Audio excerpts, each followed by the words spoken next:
You're listening to the Options Insider Radio Network, the home of the Options Podcast. For more quality options programs, visit TheOptionsInsider.com or search for Options Insider Radio Network in your podcast provider of choice. Listeners can also access all of our programming through our mobile app available in the iTunes and Google Play stores. Select programs are also available via live stream at mixlr.com/options-insider. That's mixlr.com/options-insider. Don't forget to follow along with your favorite programs and submit your own questions for the hosts at twitter.com/options, stocktwits.com/options, facebook.com/theoptionsinsider, or via questions at theoptionsinsider.com.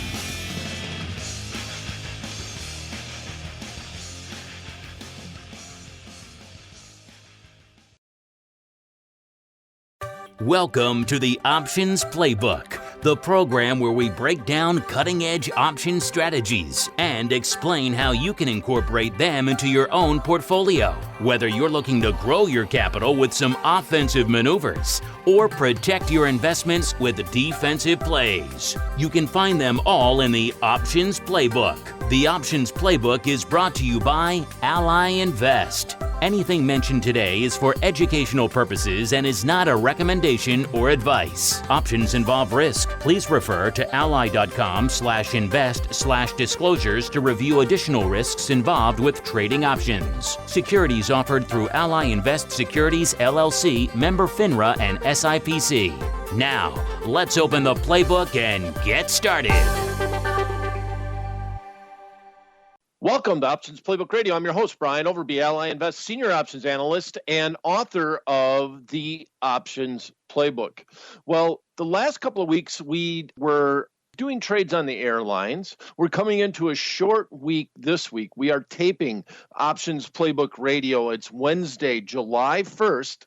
Welcome to July. And at the end of this week, Friday, the markets will be closed. And over the holidays, I'm going to focus a little bit on a trade that I like to do over the holidays, especially during volatile times like we have right now. I'm going to look at positions that you may have in your account that you may want to sell covered calls on as you go out on your pontoon to watch the fireworks or go hiking up a mountain over the 4th of July weekend. Whatever you want to do and however you want to celebrate is up to you, but selling some premium in times like this is an interesting trade, especially on positions that you own that you might not mind selling a little bit higher than where it's currently trading. Okay, so that's going to be the theme for today, but I want to talk about the two trades that I've done in the two previous weeks here on Options Playbook Radio. Now, as always, nothing's meant to be a recommendation. We're just trying to learn here on Options Playbook Radio, but we did a rinse and repeat strategy as far as United Airlines was concerned. And one of the big things about United Airlines and all of the airline stocks, or basically the travel industry, everything that applied to it,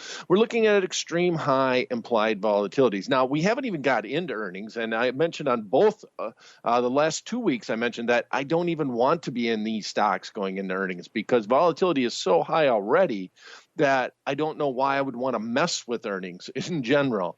So a couple of trades where I talked about trying to generate a credit into your account without all the risk that's involved, quote unquote risk that's involved, with doing a short call spread or a short put spread. Last week's show, we talked about UAL, and the option contracts that we were looking at had an implied volatility over 100%. So 100% implied volatility. UAL is a $34 stock. Meaning to say there was a lot of juice in those option contracts overall. And one thing that's been interesting about the airlines is that the last few months, not necessarily the last couple of weeks, but the last month or so in general, the historical vol has actually been higher than the implied volatility. But looking for implied volatilities to come in a little bit before we go into earnings. The trades that we looked at doing was we looked at a skip strike butterfly on UAL 2 weeks ago, and then we talked about a ratio butterfly. But the whole goal here was if you were thinking about doing short spreads in the airlines, and a short spread in general means you're selling an out of the money option contract, no matter if you're on the bull side or on the bear side, and then you're going further out of the money and buying some protection. So it is a high risk, small reward, but also usually a high probability trade overall. Now, the reason why I brought it up in general is I don't think I like those type of trades in this setting because of the things that I mentioned. One that we really focused on is that the actual volatility or the historical volatility has been higher than the implied. So the option market makers have got it wrong overall, right? I don't know wrong I have in question marks because there's no 100% right implied volatility overall. You can only all you have is hindsight to see what actually happened. But the actual volatility was more than what the marketplace was implying. So how would I adjust this trade? If I wanted to do a credit spread, I wanted to find a way to bring a net credit into my account, but I wanted to also hedge myself, the natural trade to do would be a skip strike butterfly. And we did one of those 2 weeks ago. We did it on the call side. And in general, I'd rather be on the call side. I have no idea where these stocks are going. I'm just flip a coin, not necessarily saying that. But I do know that if markets go up, implied volatilities have a tendency to go down, And if markets go down, implied volatilities have a tendency to go up. So I'm going to do the upside, because if I'm correct on my forecast, I want implied volatilities to come in. So that's the whole reason why I looked at two different butterflies, both of them with calls, both of them out of the money, both of them with a bullish trend to them. Okay, so in respect to the time of this podcast, I'm just going to talk about last week's trade. So a week ago, the markets were closed. It was June 25th. We looked at United Airlines. The stock was trading at 33.09 on the close. It was basically flat on the day. First flat day that's probably had in quite a while. And we looked at the July 10th expiration. So there's still some life left in this trade. Right now, as I mentioned, the markets are closed and the date is July 1st. United Airlines on June 25th was trading at 33.09. We looked at buying one of the July 10th 39 calls, selling three of the July 10th 41 calls, and buying two of the July 10th 43 calls. Now, the market was closed, but the midpoint was a net credit of, I think we said 10 cents. My screenshot from that trade from last week says 11 cents. We'll call it 10 cents. Now, the week before, we were able to bring in a little bit bigger credit overall, and those option contracts all expired worthless, and we made that net credit. But there's something going on this week. Guess what? The stock has actually slowed down, and it started to creep forward a little bit. So if we look at the chart, we actually had a run up all the way from 33 up to about 38. And now today on July 1st, the markets were open, I took a snapshot of the trade. And I see that according to my snapshot, that was a live trade right around the noon hour Eastern time. The stock was trading at 35.56. It was up 95 cents. It had ran up a little bit higher previously. But overall, that same trade was trading at even on the midpoint. In other words, we sold this for a net credit of a dime. We could close this out at even, meaning that we would make that dime. And the reason why I bring this up is that it's an interesting trade. We did have the market go up to the 38 level. And at that point in time, when that happened, this trade was actually not doing well. In other words, it was losing money when we had that quicker run up. Why? Because we needed time decay to work for us, and enough time decay or implied volatility had not came out of the option contracts. But right now, we're in a fairly decent place in that we have until July 10th before these option contracts expire. The stock is trading around 35. We're up a little bit on the trade, but I would say we want to stay the course because every day that goes away and we get a little bit more time decay, we'd also like that underlying stock to start going up towards our short strike. And the ideal situation would be on the last few days of trading in these option contracts that the stock was somewhere between the 39 strike that we bought and the 41 strike that we sold. We'd like to be somewhere in that range. You could even creep a little bit above the 41 strike and we'd still be okay. Where are we going to get a little nervous about this? If we go to 42, 43, 44 and beyond, well, then we could have our maximum loss of this trade. So our maximum upside would be that we could sell this for $2 and close out the position. So we put it on for a net credit of 10 cents and sold it for a net credit of $2. And our max loss in this situation is that if the market continues on up, we could lose that $2 because we sold an extra spread on this trade, and we'd have that max loss minus that net credit received in the account. So why is this an alternative to doing a short spread? Well, because it's a little bit schizophrenic here in that we're doing a trade, we're bringing in a credit, and we can't bring in, we're not bringing in quite as much of a credit as if we just sold a short call spread outright. But in this instance, I'm willing to stick around. The stock's at 35.56 right now. And if I was in the short spread, I would be a lot more nervous than if I was in this ratio butterfly spread. And so the moral to the story, which it always is with Options Playbook Radio, is that we're just trying to learn here. We're trying to see what an alternative, this strategy is this, and here's an alternative to that strategy. Or if we do this strategy, how can, what's a trade that we could plan on hedging with using the Options Playbook to try to come up with those answers. So in this marketplace, the moral to the story is I'd rather receive a little bit less credit, but I already have my hedge built in. Now, if this trade goes against me, I'm just going to close it out. That was always the plan from the start. Why? Because I already put the hedge in there. I put the hedge on that trade, but I want to pay a lot of attention to the timing of the move to the upside. And if I can really legitimately get lucky and the stock closes somewhere between that first strike, 39, and that second strike that we sold, 41, well, then this is a win-win.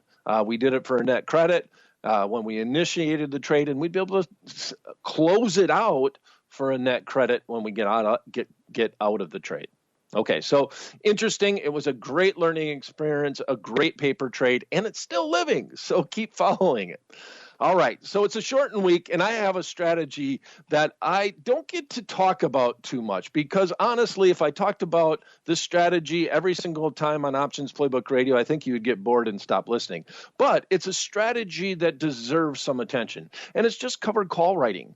Now, covered call writing wasn't the right thing to do at the March lows when everybody was down on their positions overall. If they stayed the course and waited for that dead cat bounce, guess what? They got it. It came the S&P 500 index came roaring back about 50% of its losses within about 3 weeks' time. The NASDAQ is now setting all new highs. But once again, we still don't have an answer to the coronavirus, and we still have high implied volatilities. So now is a more interesting time, in my mind, to use the strategy. It's called a covered call. I'm going to talk about Apple because I know most people know who the company Apple is and may have some of this in their portfolio. But the concept here would be that if I have stocks that have already came back or that are doing well, that are outperforming, because there's been winners and losers in this whole pandemic, without a doubt. There's some real big winners and there's been some real big losers overall. But a stock like Apple has done well. It's actually setting all-time highs. Most recently, it's already reached those levels. And you might have other different stocks. Walmart could be one of those stocks. Some ETFs that you've been trading. Maybe you've had some ETFs that are based on the NASDAQ, or even you could even look at some of the financials, because if you bought those right, you did okay too. So I'm saying that in general, if I have some profits, we're going into a holiday weekend. We have some high implied volatilities. We don't have earnings anytime in the near future on most of these companies, because I do want to avoid those earnings overall because we don't need them. Implied volatilities are so high. So think about the covered call strategy. You're going to be out on the lake, on the pontoon, out hiking, visiting relatives, eating brats and burgers, whatever you're doing, a way to generate some income on a holiday week. I always like to think about it going into it is think about doing a covered call on a position. So with that said, I'm just going to do a simple paper trade this week. Apple right now, as I mentioned, the markets are closed. It's July 1st. So this Friday is going to be the market holiday. And then I'm looking at the July 17th expiration. But in Apple, I don't even necessarily have to go out that far. There is a July 10th, but I'm going to look at the July 17th. And I'm going to go out. So that's 16 days away. And we're going to go pretty far out of the money because I don't necessarily want to get called away. If I owned 100 shares of Apple, I don't necessarily want to get called away. So I want to give myself some room. So I'm going to sacrifice some of the premium. I'm not going to bring in quite as much premium to go a little bit further out of the money. But the implied volatilities are still extremely high. I mean, we're looking at a 30% implied volatility over a holiday weekend on a $364 stock. Well, I can go all the way up to the 390 strike and still receive $1.20 at the midpoint for that strike. So that's giving myself all the way from 364 up to 390. I have 16 days remaining, and I'm just going to bring in some cash into my account saying that if it did get up to that level, well, I'm okay with either giving up my stock or I might roll my option contract out a little bit in time overall. So the moral to the story here is that this is a covered call, but we're looking at positions that have got a little frothy, that have had a big run up, that I might not mind selling if it goes a little bit higher, or I might actually try to generate some income on my account on that position, or I might end up rolling that position or doing something else. But the premiums are just so great across the board in quite a few of these underlyings because implied volatilities just are still staying pretty high. Now, prior to the big downturn in the markets, you'd usually see Apple trade around 20% or 15% implied volatility. A lot of times it trades right along with where the VIX is at, just in general. Apple kind of follows the market overall. And there may be some other stocks where you have a little bit higher implied volatility. But the 390 strike call, if I sold that, I could bring in approximately $1.20. If I sold the 380 strike call, I can bring in approximately $2.75. That means $275 for every 100 shares, and I sold one call against that position. But I think every once in a while people kind of forget about covered calls. And overall, I would not have wanted to do this at market bottoms. Why? Because you're pegging yourself. You're pegging yourself by selling a call saying that if this market does come roaring back, I have an obligation to sell my stock at that strike price. I don't mind it as much now that the markets have become a little bit frothy. We still got a lot of news out there that's a little bit scary overall. So this is in my mind, a much more interesting time to think about covered calls than it was when we were at the March lows. All right. Well, that's going to be it for this episode of Options Playbook Radio. If you have a topic you'd like us to discuss on the show or a question you'd like us to answer on the program, you can send them directly to me at TheOptionsGuy@invest.li.com. Thanks for listening. We'll be back at the same time, same place next week. Enjoy your holiday weekend. And until then, may all the options you bought finish in the money and all the ones you sold finish out. The Options Playbook is brought to you by Ally Invest. Anything mentioned today is for educational purposes and is not a recommendation or advice. Options involve risk. Please refer to ally.com/invest/disclosures to review additional risks involved with trading options. Securities offered through Ally Invest Securities, LLC, member FINRA and SIPC. You're listening to the Options Insider Radio Network, the home of the Options Podcast. For more quality options programs, visit TheOptionsInsider.com or search for Options Insider Radio Network in your podcast provider of choice. Listeners can also access all of our programming through our mobile app available in the iTunes and Google Play stores. Select programs are also available via live stream at mixlr.com/options-insider. That's mixlr.com/options-insider. Don't forget to follow along with your favorite programs and submit your own questions for the hosts at twitter.com/options, stocktwits.com/options, facebook.com/theoptionsinsider, or via questions at theoptionsinsider.com.